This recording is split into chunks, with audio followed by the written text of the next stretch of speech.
Bom dia. Que bom que você veio, que bom que você está aqui. Como foi cantado, é muito bom estarmos reunidos nesse ajuntamento com a sua igreja, que é o seu povo. Você está se perguntando, cadê o pastor Paulo? Porque o Juninho, o pastor Paulo está num congresso nacional da Mocidade Presbiteriana, lá em Recife, e eu vou conduzir a liturgia hoje. Vamos ler o Salmo 34, versículos de 15 a 19. Eu leio os versículos ímpares e vocês leiam os versículos pares. Os olhos do Senhor voltaram-se para os teus justos e os seus ouvidos estão atentos ao seu grito de socorro.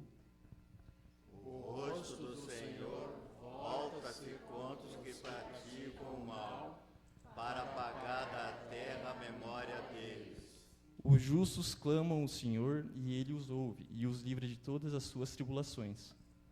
O Senhor está perto dos que têm o coração quebrantado e salva os de espírito abatido. Vamos ler junto o último versículo? O justo passa por muitas adversidades, mas o Senhor o livra de todas. Então, irmãos, que essa seja a nossa oração. Vamos orar sabendo que Deus está perto de nós. O Senhor está perto daqueles que o invocam e Ele ouve e Ele nos ouve. Então vamos orar agora, sabendo que Deus é o Deus de perto. Ele está disposto a nos ouvir, Ele quer se relacionar conosco. Vou pedir para a nossa irmã Palmíria fazer uma oração de adoração.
Senhor Deus, nosso amado Pai, nós nos colocamos, Senhor, neste momento diante do Senhor para pedir-lhe, Senhor, perdão pelas nossas faltas, os nossos pecados. Nós pecamos contra o Senhor, ó Deus, mas nós também reconhecemos, Senhor, nós reconhecemos o Teu amor. Nós reconhecemos, ó Deus, que aqueles que se achegam a Ti com o coração humilde e contrito, o Senhor não lança fora. O Senhor quer nos perto.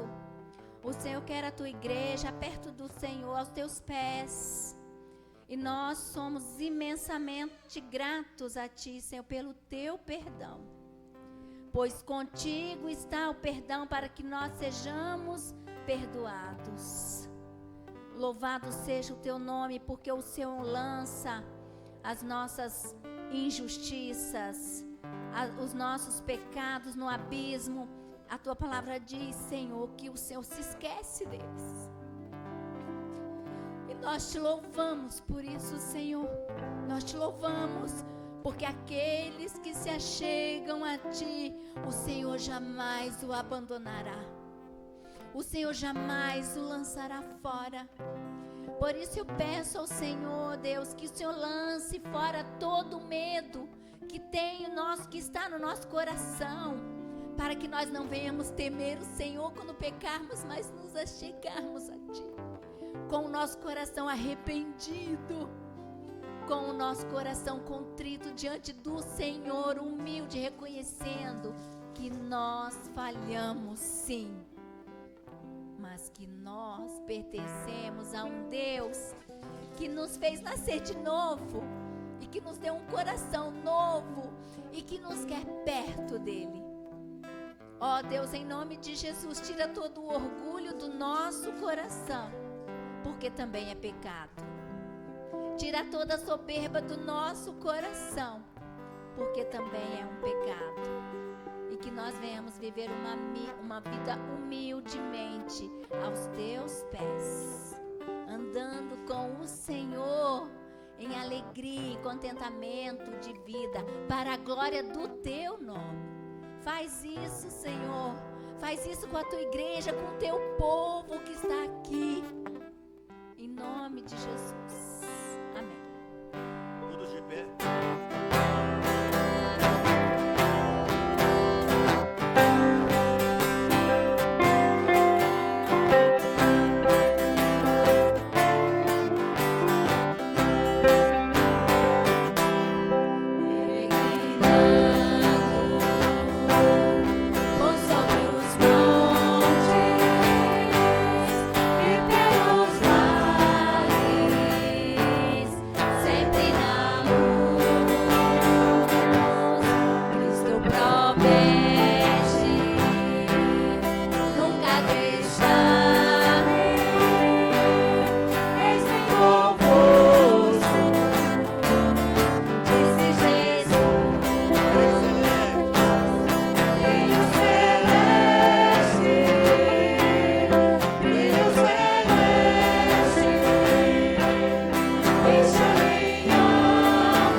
deixa minha alma, glória nos céus,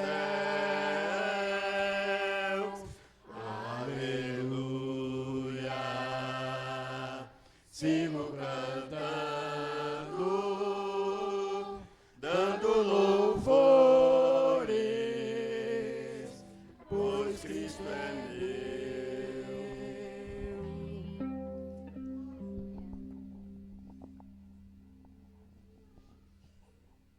O 116, versículo 12 e 13. Como posso retribuir ao Senhor toda a sua bondade para comigo, erguerei o cálice da salvação e invocarei o nome do Senhor. Então, não tem como a gente retribuir a Deus o que Ele tem feito por nós. A única forma de responder a isso é com gratidão e entrega. Então, vamos cantar mais um hino. Enquanto estamos cantando, você que veio preparado pode oferecer sua oferta e seu dízimo a Deus.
convido o nosso irmão Tiago a fazer uma oração de gratidão a Deus por tudo que Ele tem feito por nós. Depois vamos ler a pergunta do breve catecismo.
Amém, Pai. Aparta de nós, Senhor, abençoa esta ceia, este culto que já estamos sentindo a Tua presença nos nossos corações que arde que nem uma sarça de fogo.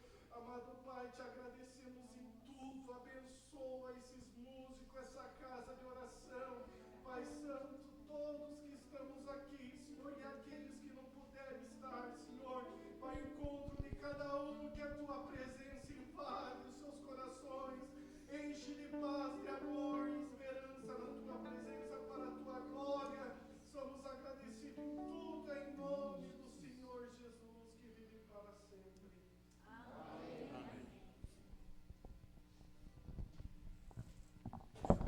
A igreja pode assentar.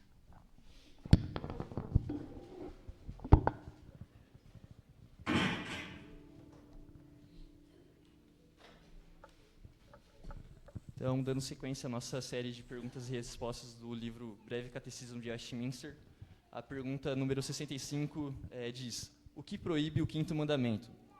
Vamos ler a resposta juntos?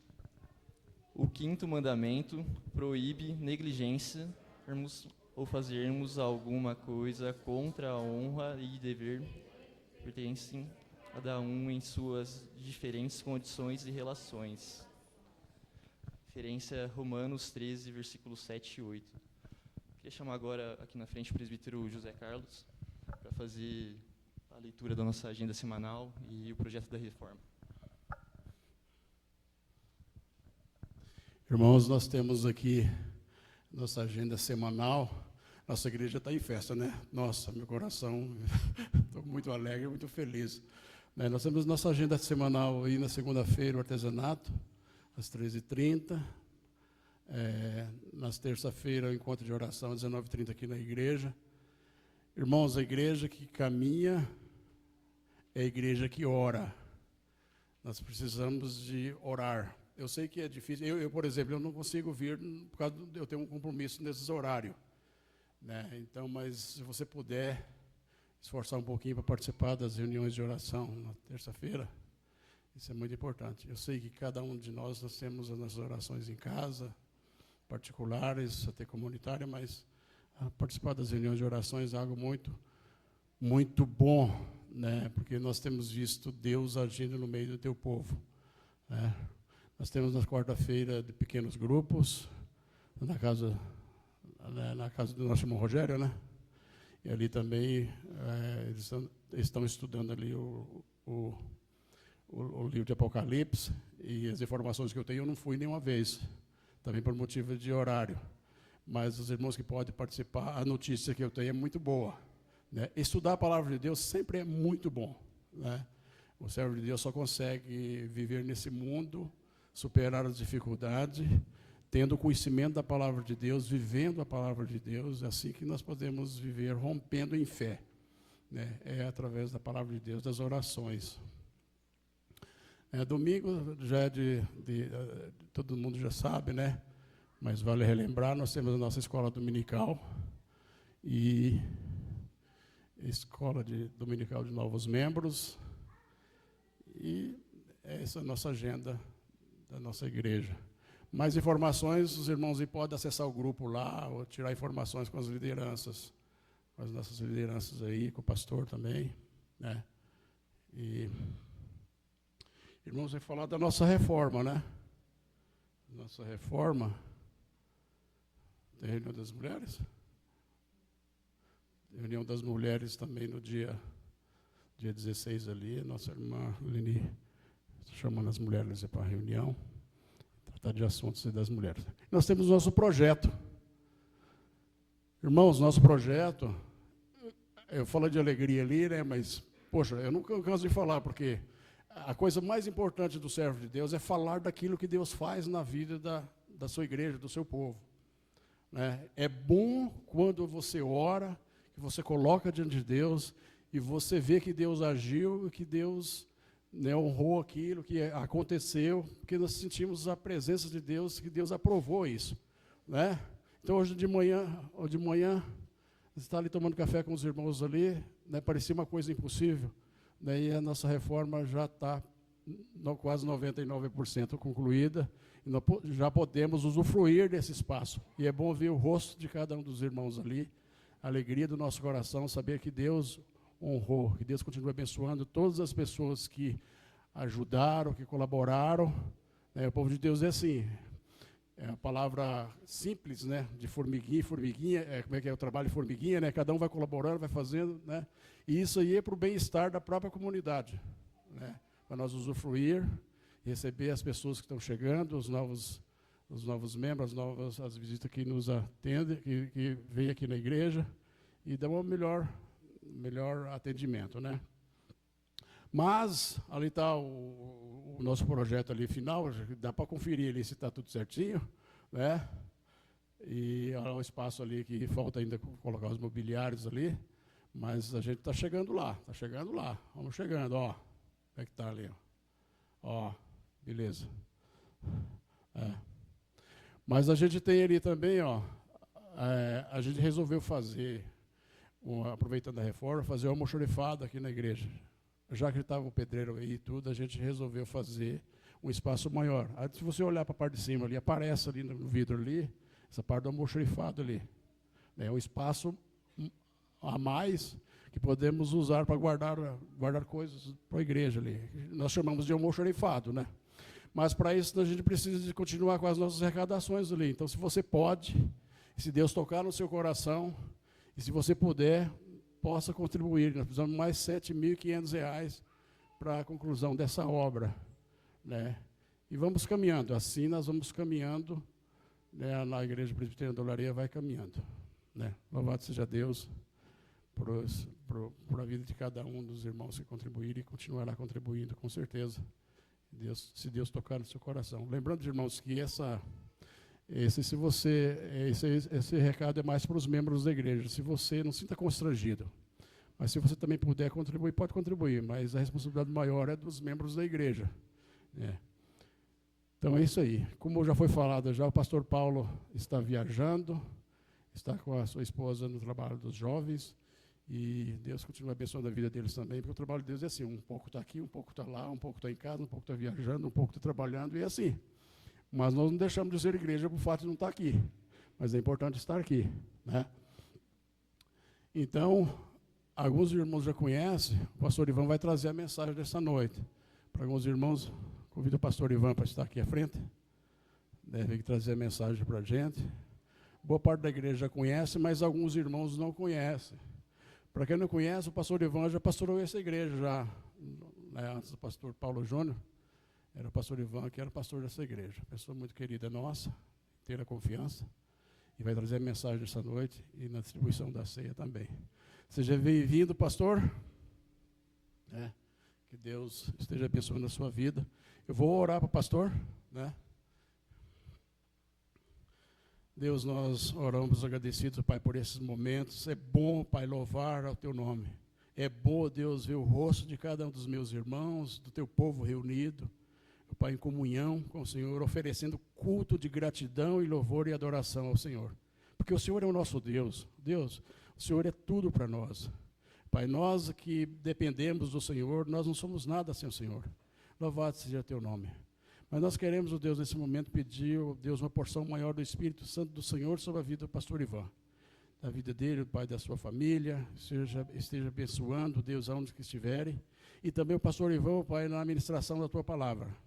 O Senhor tem usado ele, mas o Senhor usa também, Pai, de uma maneira especial nesse momento para falar para este povo, que vem uma mensagem exclusivamente do Senhor através da vida dele, ó Pai. Nós te louvamos agradecidos porque o Senhor é o nosso Deus. Em nome de Jesus nós oramos. Amém.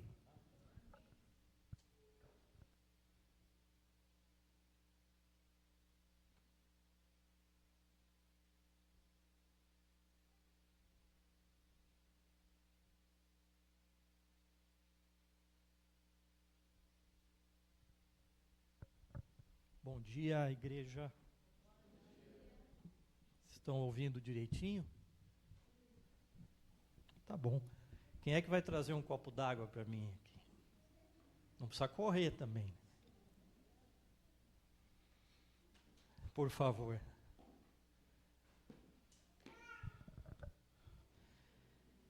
Foi há 15 anos que eu... Quase 10 anos que eu tive a oportunidade de começar aqui na igreja, é isso? O presbítero Paulo que me ligou. Obrigado. Quase 10 anos já ou não? Uns 8. Tá bom. Eu roubei o tablet da minha esposa. Roubei não, peguei emprestado. E agora eu tenho que achar o WhatsApp aqui, porque foi para lá que eu enviei aqui a nossa reflexão. Não que ela seja muito complicada, né? Mas é só para conseguir lembrar de tudo. Uma reflexão para nós nessa manhã aí no Sermão da Montanha. Não sei se você quer colocar ali, Neni.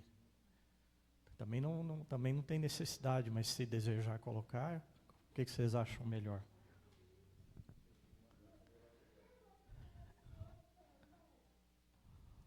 Evangelho de Mateus, capítulo 5, versículo 13.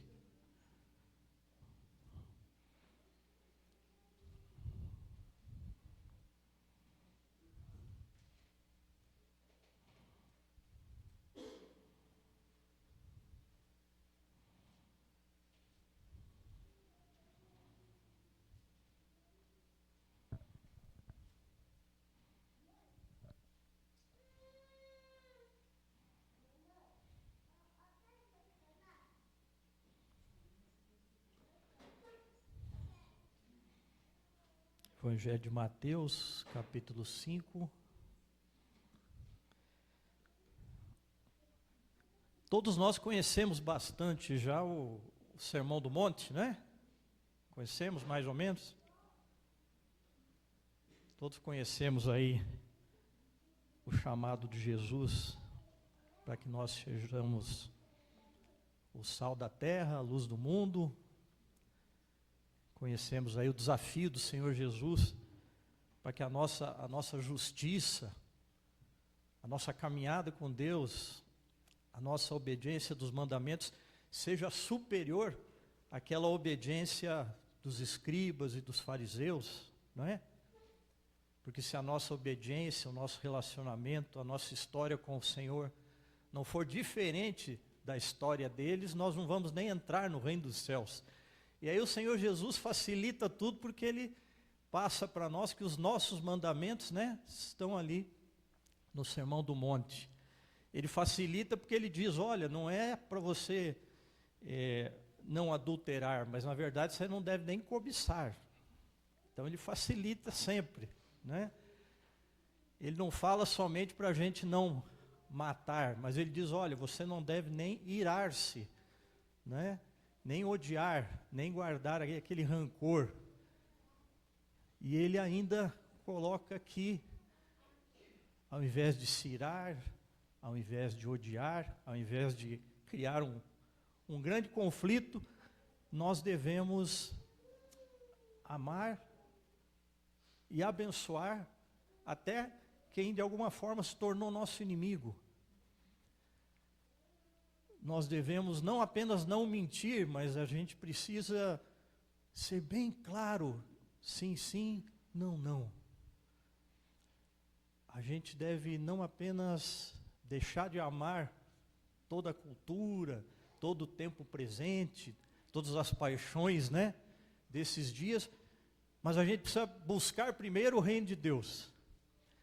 Então o Senhor Jesus traz para nós uma história com Deus nova, diferente, profunda, valiosa.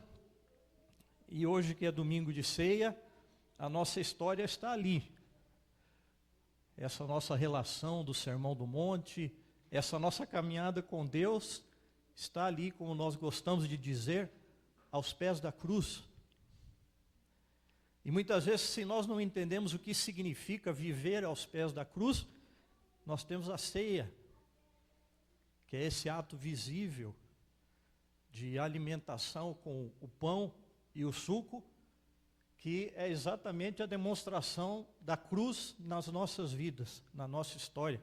E a gente partilha então da cruz, a gente está aos pés da cruz, a gente vivencia essa experiência, esse relacionamento, quando nós temos aqui na ceia, nesse simbolismo, nesses atos visíveis, a explicação, a manifestação e a celebração de toda a obra espiritual que Deus faz.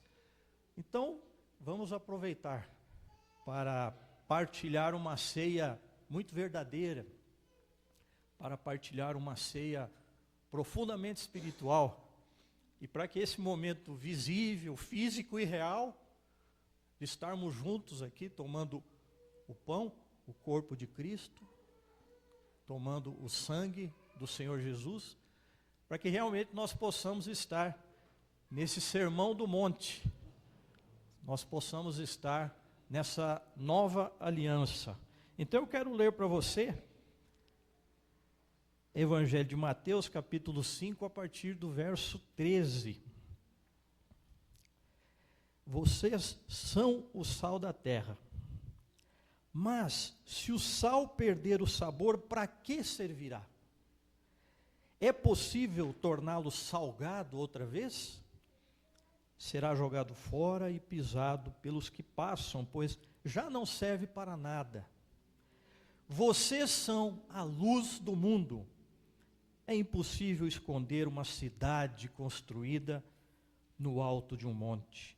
Não faz sentido acender uma lâmpada e depois colocá-la sob um cesto. Pelo contrário, ela é colocada num pedestal de onde ilumina todos que estão na casa.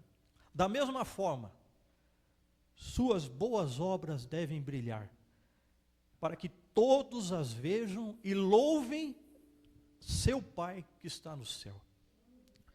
Não pensem que eu vim abolir a lei de Moisés ou os escritos dos profetas. Eu vim cumpri-los. Eu lhes digo a verdade, enquanto o céu e a terra existirem, nem a menor letra ou o menor traço da lei desaparecerá até que todas as coisas se cumpram. Portanto, quem desobedecer até ao menor mandamento e ensinar os outros a fazer o mesmo, será considerado menor no reino dos céus. Mas aquele que obedecer à lei de Deus e ensiná-la será considerado grande no reino dos céus.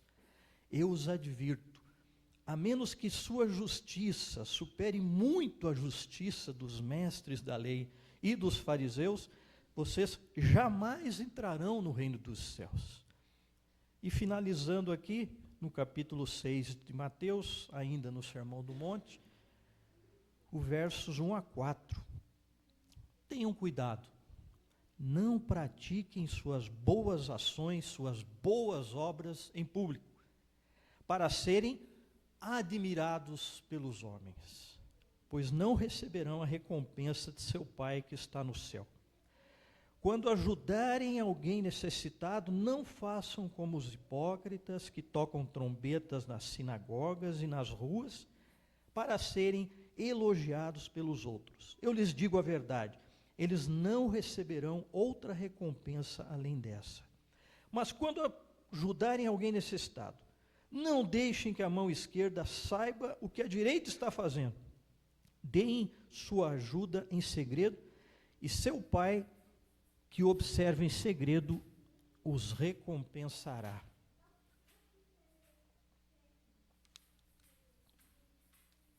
Um comentarista bíblico, já falando sobre nós sermos o sal da terra e a luz do mundo, ele diz que provavelmente, e é bem correto acreditar nele, Jesus conheceu o sal e conheceu a luz na sua vida diária, de criança, de adolescente, em casa, quando Maria deveria pegar ali o peixe, pegar a carne e mergulhar na água salgada, para preservar esses alimentos.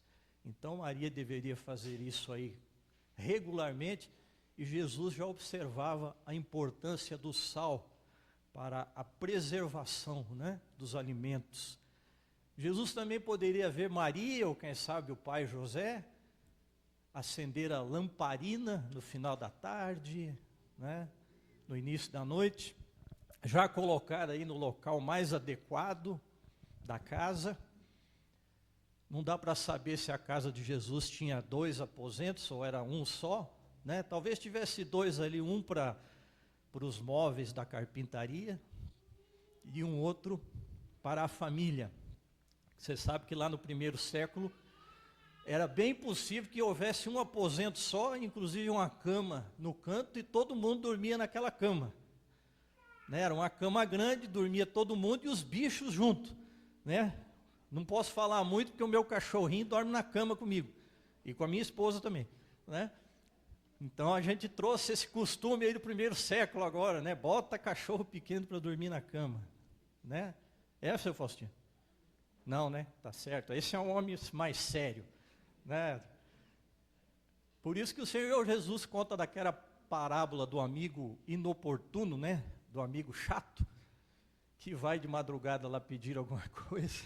E ele diz, não, mas se eu me levantar aqui agora eu vou acordar todo mundo. Mas por quê? Porque ia passar por cima de todo mundo ali. Mas o fato é que Maria ou José descobriram lá nessa casa de um aposento só o local mais adequado para colocar a lamparina. E aí eles teriam a luz, além de terem o sal. Então Jesus estava acostumado. E aí ele diz, olha, vocês, o povo de Deus, é que são o sal da terra.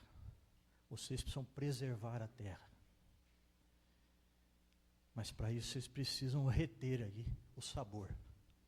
Vocês precisam ser bem saborosos, né? O cristão ele não pode ser um sal grosso, né? Tem que ser aquele sal fino, né? E o cristão tem que ser a luz do mundo. O comentarista diz que Jesus afirma quem nós somos e depois já anuncia que a partir do que nós somos, nós vamos fazer algumas coisas. Quem é a luz do mundo, ilumina. Ilumina o ambiente, traz claridade, todo mundo se situa melhor, todo mundo já encontra o que está errado, o que está enganando, o que está falho. E assim a verdade de Deus é que nós precisamos trazer para o mundo. E a verdade de Deus, gente, é o Sermão do Monte. Essa é a lei do Evangelho. É a lei do reino de Deus que chegou na terra. É esta verdade aqui que preserva o mundo e que ilumina o mundo para que ele saia das trevas. Tudo isso está aqui colocado para nós. Esse desafio de vida maravilhoso para todos nós. Isso quer dizer que nós podemos fazer muitas coisas boas com o poder econômico. Mas não é este poder que está descrito no Sermão do Monte. Nós podemos fazer muitas coisas boas com o poder político, mas não é este o poder que está descrito aqui. Nós podemos fazer muitas coisas boas com o poder judiciário, mas não é este o poder que está descrito aqui. Este poder que está descrito aqui é o poder da vida de Deus. A vida de Deus e dos filhos de Deus rompe a terra, rompe o cosmos, rompe o mundo e preserva o mundo. E ilumina a vida, para que a nossa existência seja guardada e abençoada por Deus. Mas para isso nós precisamos da justiça do Senhor Jesus, da justiça do coração. Eu vim cumprir toda a lei, disse Jesus. Toda a lei e todos os profetas eu vim cumprir. Não vim abolir. Inclusive vocês vão ter que ensinar todos os mandamentos. E se vocês corromperem um deles, vocês serão muito pequenos no meu reino. Eu vim cumprir. O Senhor Jesus é o nosso justo. O Senhor Jesus aperfeiçoa e clarifica a lei. O Senhor Jesus manifesta todos os anúncios dos profetas. Ele veio cumprir a lei e os profetas. E principalmente para nós hoje aqui, o Senhor Jesus é aquele que veio nos dar uma justiça, não dos fariseus, dos escribas, ou de nós mesmos. Os fariseus e os escribas, eles tinham quase 600 regras, mandamentos e conselhos para que no dia a dia você conseguisse sempre estar perto de Deus. Mas o Senhor Jesus diz que tudo isso não coloca eu e você no reino do Senhor. Que essa justiça não permite que a gente sequer entre nesse reino. É preciso outra justiça. A justiça anunciada pelos profetas que Jesus vem cumprir. A justiça do coração, né? A justiça em que o Espírito Santo vai imprimir na nossa mente e escrever no nosso coração as leis de Deus. Aí um coração bom tem boas atitudes. Uma árvore boa dá bons frutos. Então esse é o nosso desafio aqui nessa manhã, de andarmos, né, na palavra do Senhor e visualizarmos essa justiça do coração. Acreditar que ela faz diferença. Acreditar que ela move o mundo. Acreditar que ela é um poder maior de transformação que os bons, né, poderes econômico, político, judiciário, quando forem utilizados corretamente. Mas há muito para nós fazermos. Há muito para eu e você realizarmos. E aí eu já peço para você pensar comigo aqui sobre a justiça da boa obra da caridade, que nós lemos aqui no capítulo 6. Essa é a primeira, né? E aquela que eu queria pensar com você um pouco. Essa é a primeira boa obra de justiça do coração, que Jesus já anuncia para nós e já diz, olha, não façam boas obras, não façam caridade para serem admirados pelos homens. Cuidem disso. Cuidem quando este for o seu interesse. Inclusive, eu digo para você, não faça quando for para você mesmo se admirar. Cuide com isso. Não é? Às vezes pode ser até que você não saia tocando trombeta e eu leve a família inteira para hastear a bandeira, porque você foi lá e entregou um pedaço de pão, ou uma camisa, ou um casaco. Mas pode ser que você saia todo. Hoje eu entreguei a minha caridade.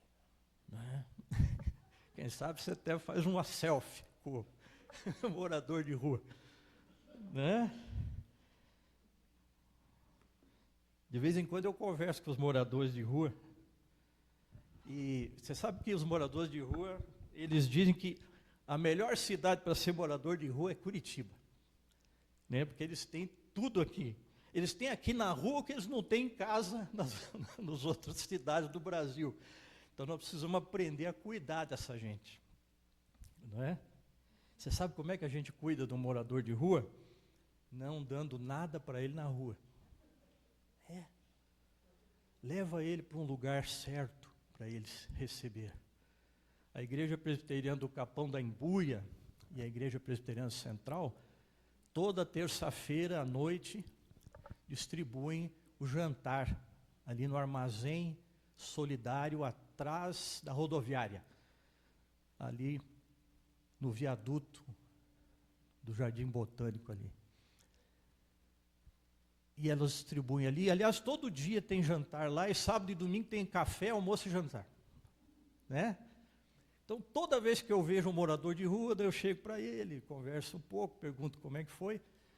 Se ele estiver muito esfomeado assim, a gente compra um pãozinho, né?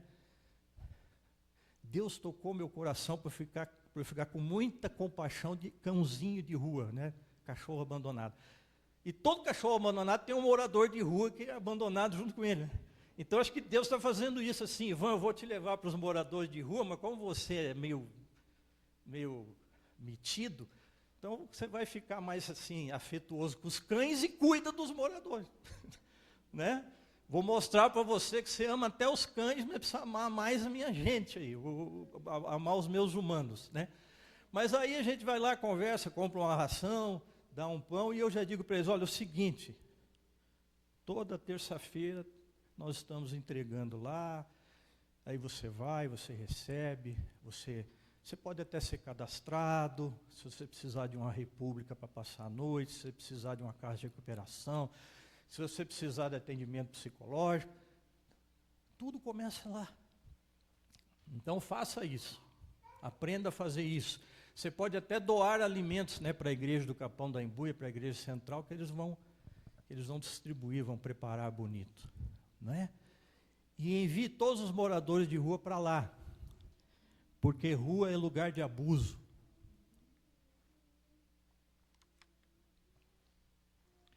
Rua é lugar de abuso. Então, nós não podemos ajudar a manter as pessoas na rua. Não é? Então, o que eu estou falando para você é, não fique feliz com a caridade, porque você a fez. Porque isso passa perto de você admirar a si mesmo. Você precisa pensar como Jesus pensa, para descobrir a justiça do coração. E Jesus diz, você não pode ser admirado. O Pai que vem em secreto precisa saber de você. Deus precisa saber de você quando você faz o bem. Busque isso. O meu Pai e o meu Senhor estão sabendo o que eu estou fazendo. Busque isso, para que você entre na justiça do coração, para que você esteja aos pés da cruz e para que você seja um justo aqui da ceia. Porque aí o Sermão do Monte será possível. E se o Sermão do Monte vai ser possível, nós vamos ser sal para preservar a terra e vamos ser luz para iluminar o mundo. Mas eu queria contar uma história aqui da igreja cristã. E como eu não abri o tablet, eu vou usar o celular. Não é? Para contar um pouquinho da história da igreja do Senhor. Eu até separei 5 ou 6 cestos bíblicos, depois eu vou enviar para o presbítero Paulo aqui, ele pode, se alguém desejar, aí tem a mensagem com os textos de Paulo. Paulo, em todas as cartas, ele escreve sobre a caridade, as boas obras, as ações sociais da justiça do coração. Né? Não façam mal para ninguém, mas sempre que puderem, façam o bem. Contribuam com a igreja e sejam generosos para que os necessitados sejam atendidos. E Deus, que supre com a semente, vai encher aí o celeiro e o bolso de vocês. Né? Falem para os filhos cuidarem das suas mães, falem para os netos cuidarem das suas avós, porque aquele cristão que abandona a sua família é pior do que um ímpio. A verdadeira religião é cuidar dos órfãos e das viúvas. E assim o Senhor Jesus segue falando pelo apóstolo Paulo. E como a gente esquece disso? Como a gente precisa aprender a fazer bondade com o Senhor. para ser sal e luz dentro da nossa casa, na nossa parentela, no nosso bairro, na nossa cidade. Por quê? Porque senão a cidade não vai ser preservada. Vai se deteriorar. E os únicos que têm sal para atuar nisto somos nós. Porque só nós temos Jesus, a luz do mundo. Portanto, só nós podemos refletir aquele que ilumina, que clareia e que tem um sabor de vida divino, não é? Então esse é o projeto de vida de Deus para nós. Você veja que a caridade aqui no Sermão do Monte, as boas obras, a ação social, a assistência ao necessitado, ele é considerado uma boa obra de justiça religiosa. Não é uma boa obra de justiça social, né? Quando você não vai matar, mentir, se irar, caluniar, enganar, roubar e tudo mais que está lá no Sermão do Monte, é uma boa obra de justiça social, justiça do coração social para os outros. Mas a caridade é uma boa obra de justiça religiosa, é um negócio com você e Deus, que é feito só para os outros, é feito só para os mais necessitados, mas é com você, entre você e Deus, né? Jesus coloca do lado da oração, que é você se entregando para Deus, do jejum, que é você entregando a sua carne para Deus dar um jeito, e aí vem a caridade. Deus, o que eu estou entregando para o Senhor na caridade? Tudo. Tudo. Que amar a Deus e amar o próximo é o resumo de tudo. Por isso que é você com o seu Deus, e você com o seu Deus você entrega tudo, né? Mas a nossa história de hoje aqui, e o pastor Paulo disse, Ivan, são tantos minutos, por favor, né? Na verdade ele me deu um monte de minutos, eu falei, pastor, não falei, mas vou falar, pastor, não dá tantos minutos assim que machuca a igreja, né? Mas você sabe o que eu queria dizer para você? Você sabe que no ano 300, o imperador Constantino de Roma se converteu ao cristianismo. E com ele foi todo mundo. Mas essa história não é tão simples assim. No ano de 180, a epidemia da varíola matou 1/3 do Império Romano, inclusive o imperador Marcos Aurelius. No ano de 250, a epidemia do sarampo matou 10 milhões de cidadãos romanos. E no século II, ano 180, século III, ano 250, né, essas duas epidemias mataram quase 20 milhões do império. Mais de 1/3, contando as duas. E todo o Estado se desestruturou, todo o império veio abaixo. Os laços sociais, familiares, acabaram, porque as pessoas morriam dentro de casa e eu tenho que sair dessa casa. Morriam nas ruas da cidade, eu tenho que sair dessa cidade. Morriam nas praças e eu tenho que fugir dali. Morriam nos centros de divindades, né, as divindades místicas e políticas do Império Romano. E eu tenho que correr dali.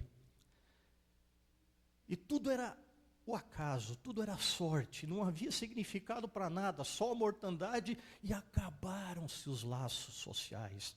Não havia mais parentesco, família, amigo, ninguém. Né? Todo mundo foge daquele que acabou de morrer do seu lado. Mas os bispos da igreja, 3 bispos da igreja, contam a história, né, que os cristãos conseguiram amar a Deus amando o próximo no meio da mortandade. Os cristãos enterravam os mortos para limpar as casas, as ruas, as cidades. Os cristãos pegavam os órfãos e as viúvas e botavam no pequeno grupo.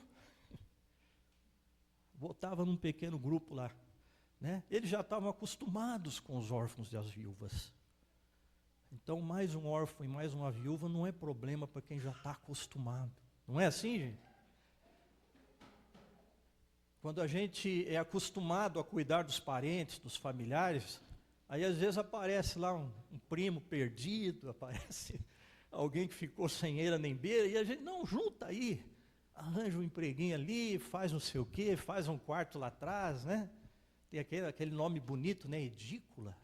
É isso, Faustino? Você tem edícula lá atrás? Né?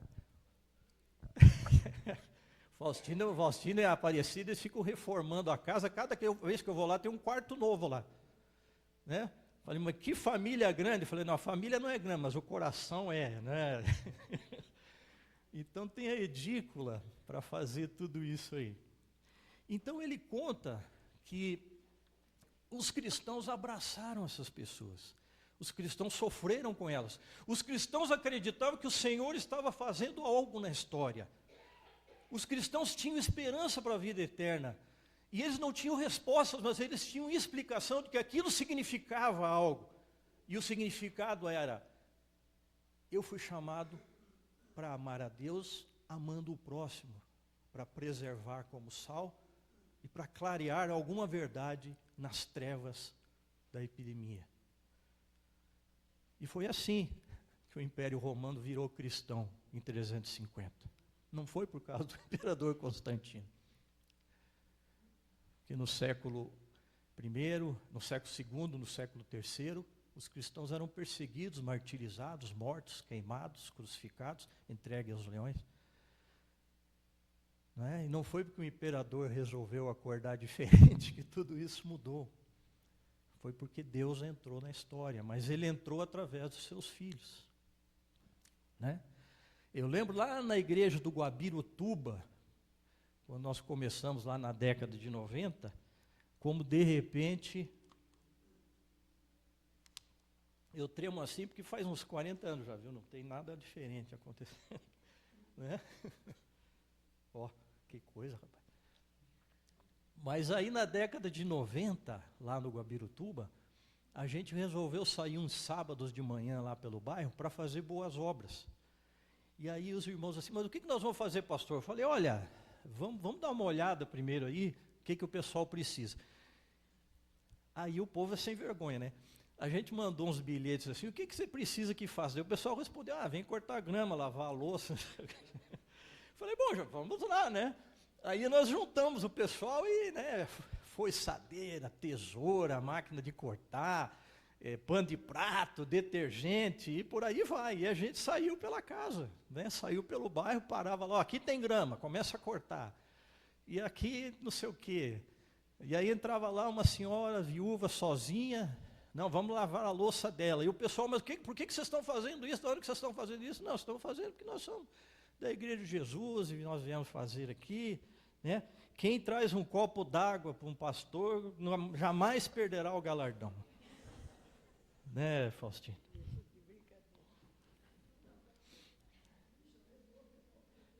Você sabe que melhor que dar um copo d'água para o pastor é dar um copo d'água para o pequenino.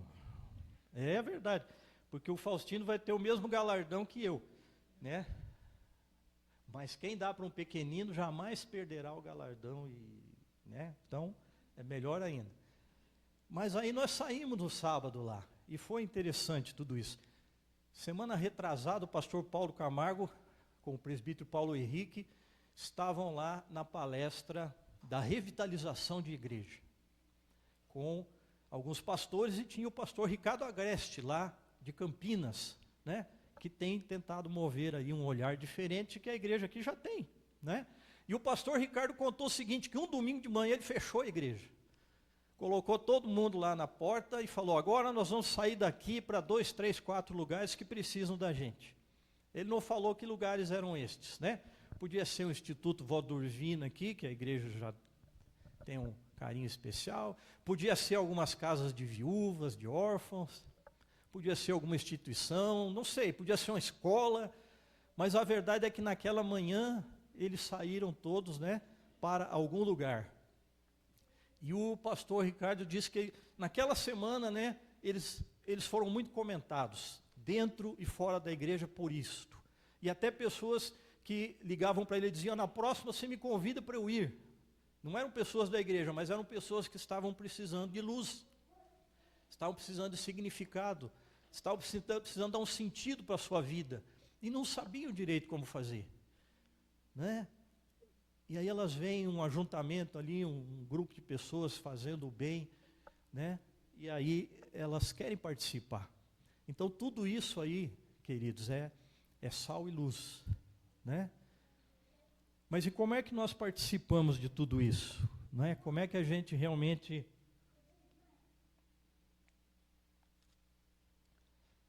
desenvolve essa justiça do coração?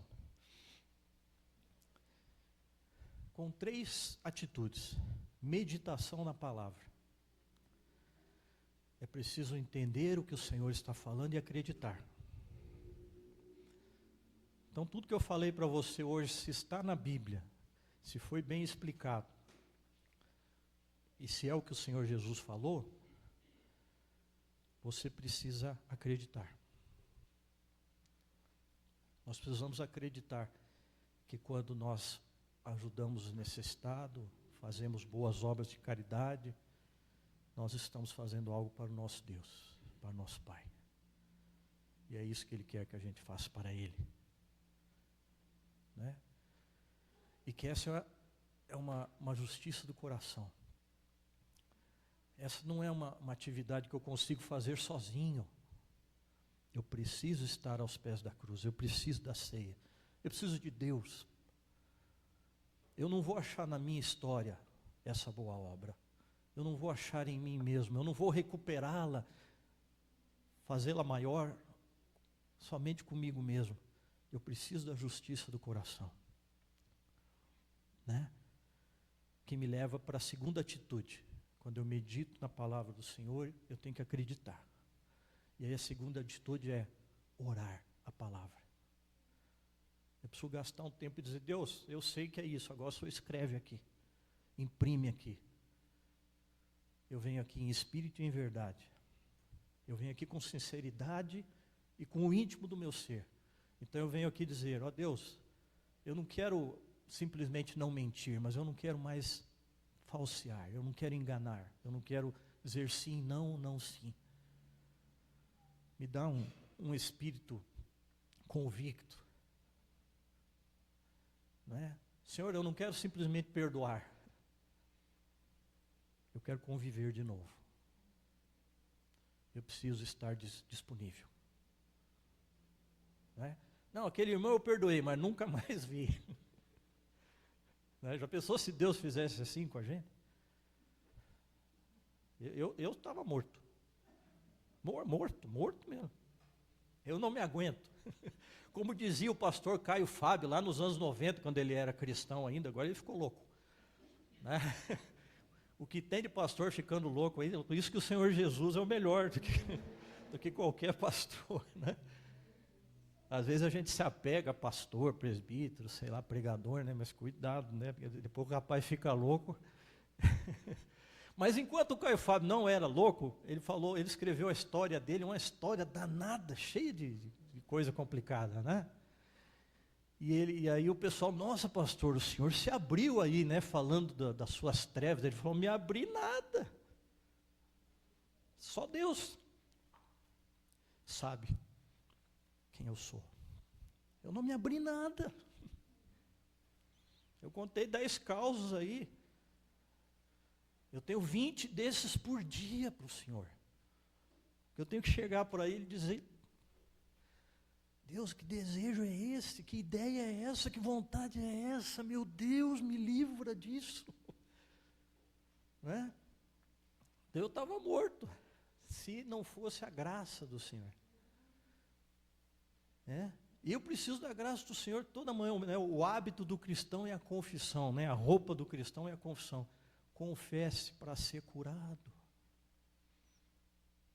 Confesse para ser curado sempre, cada vez mais. Daí nós vamos ficar alvo como a neve, né? Nós vamos cantar daqui a pouco. Né? Isso é possível. Mas é possível por causa do Senhor Jesus, né?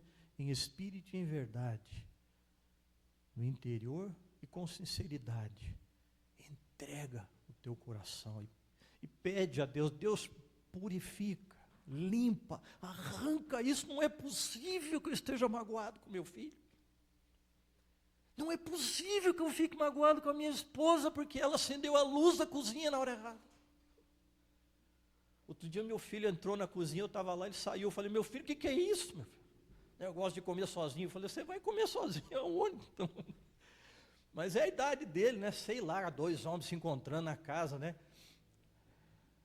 E eu já fiquei bravo com ele também. Falei, mas não é possível que eu tenha que sair da cozinha para esse rapaz entrar. Né? Só porque ele pega o pão dele, daí ele coloca aqui, o copo aqui, o guardanapo ali. Não sei se tem alguém assim na sua casa. Tem alguém assim na minha casa? Eu.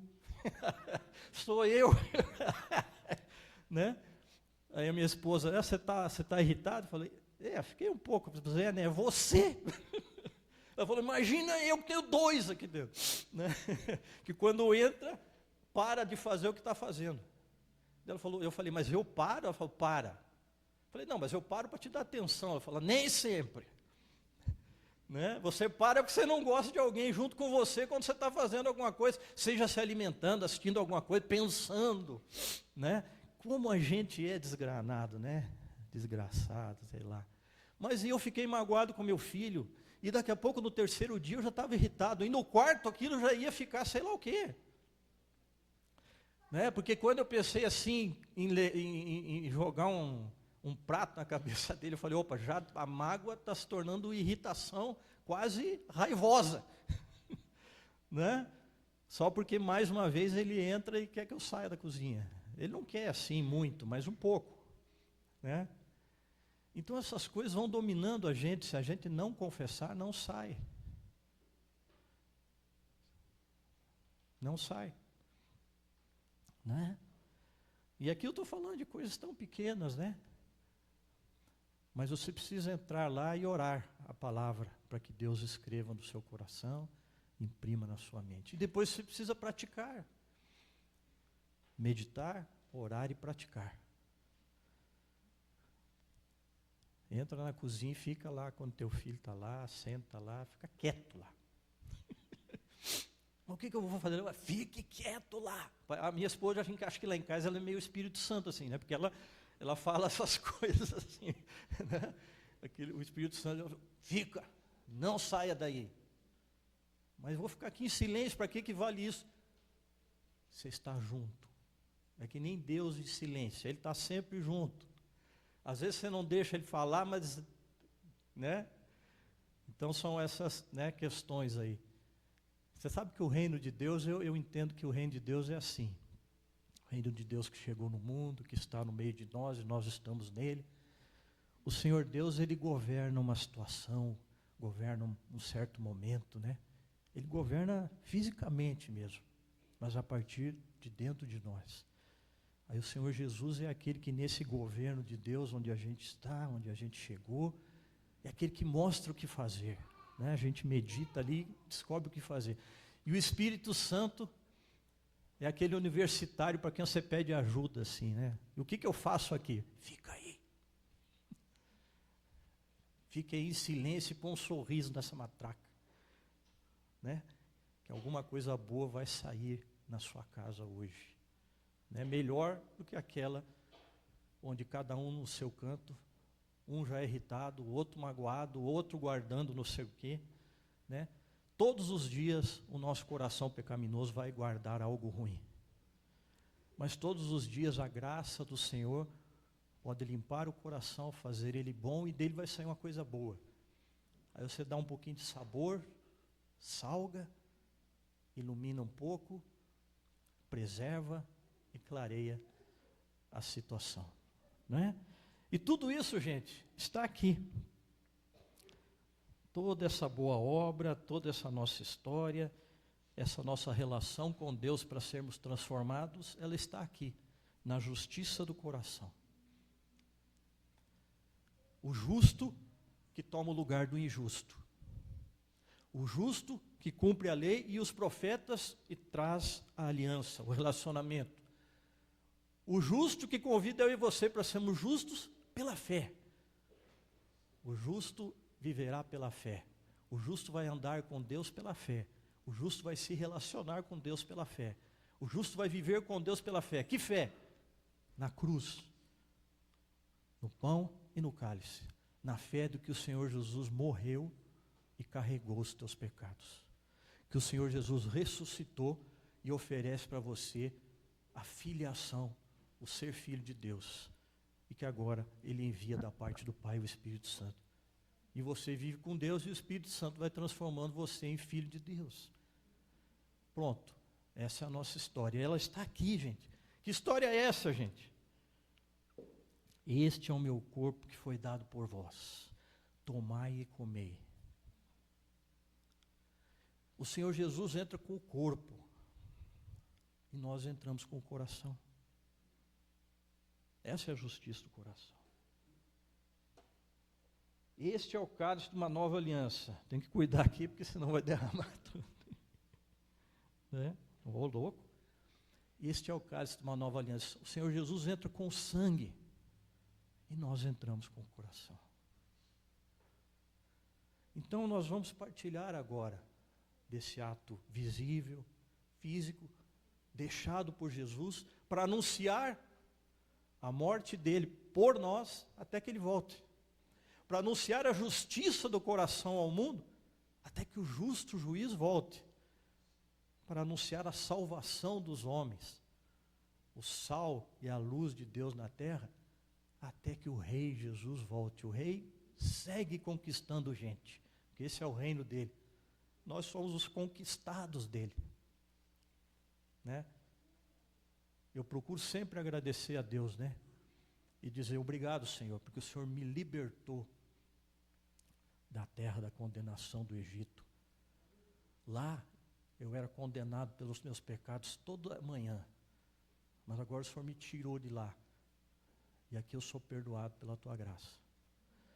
Senhor, eu te agradeço porque o Senhor me livrou lá da terra do Egito, onde eu era viciado nas minhas paixões carnais e era sempre desobediente e desgraçado. Eu te agradeço porque o Senhor me libertou daquela terra de desobediência e eu posso obedecer, né? Então eu agradeço por ter escapado de mim mesmo, né?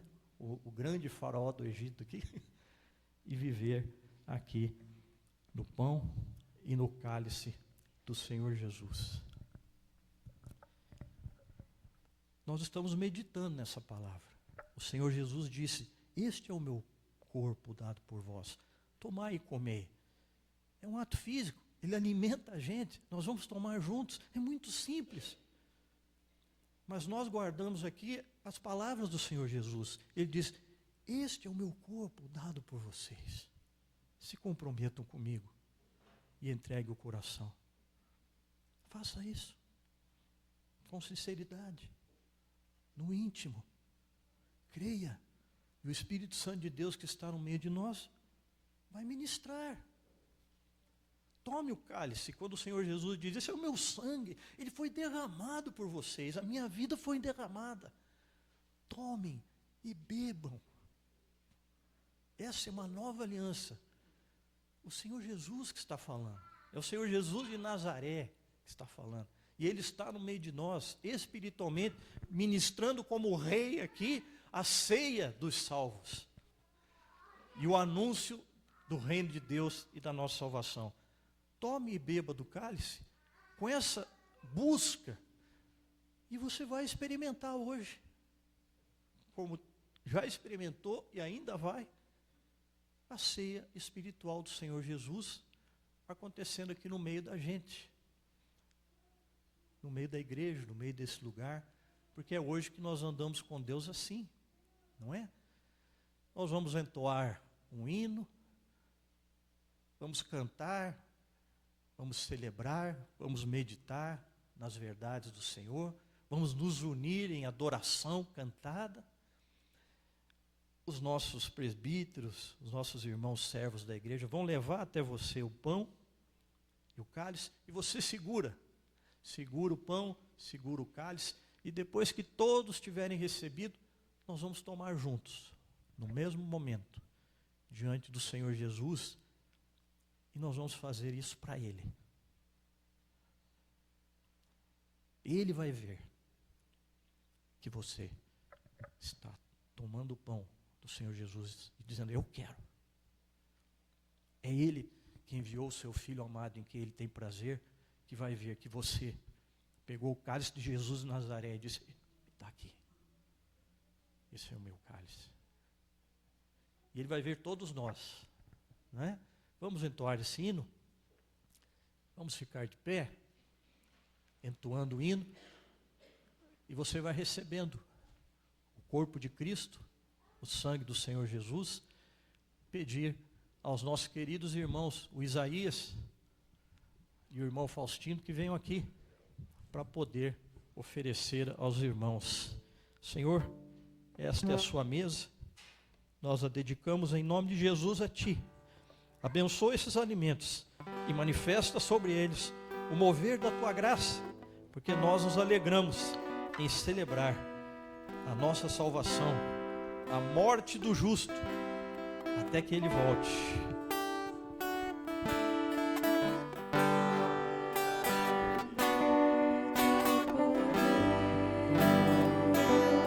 Pecadores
Senhor Deus e nosso Pai, nós nos alegramos nessa manhã por estarmos no corpo de Cristo, na comunhão do povo de Deus, na igreja do Senhor Jesus, celebrando a nossa salvação, a nossa vida eterna, o perdão e o amor do nosso Deus. Bendito seja o Senhor que nos chamou e nos salvou. Louvado seja o seu nome, engrandecido seja entre as nações. E que a graça do Senhor Jesus, a justiça do justo de Deus, seja conosco e permaneça sobre nós. Que o amor de Deus Pai, que nos reuniu, nos chama e nos mantém juntos, se derrame sobre você, sobre o seu coração. E que a comunhão do Espírito Santo, a comunhão e a santificação do Espírito de Deus, tome todo o nosso ser, nos ilumine e nos vivifique.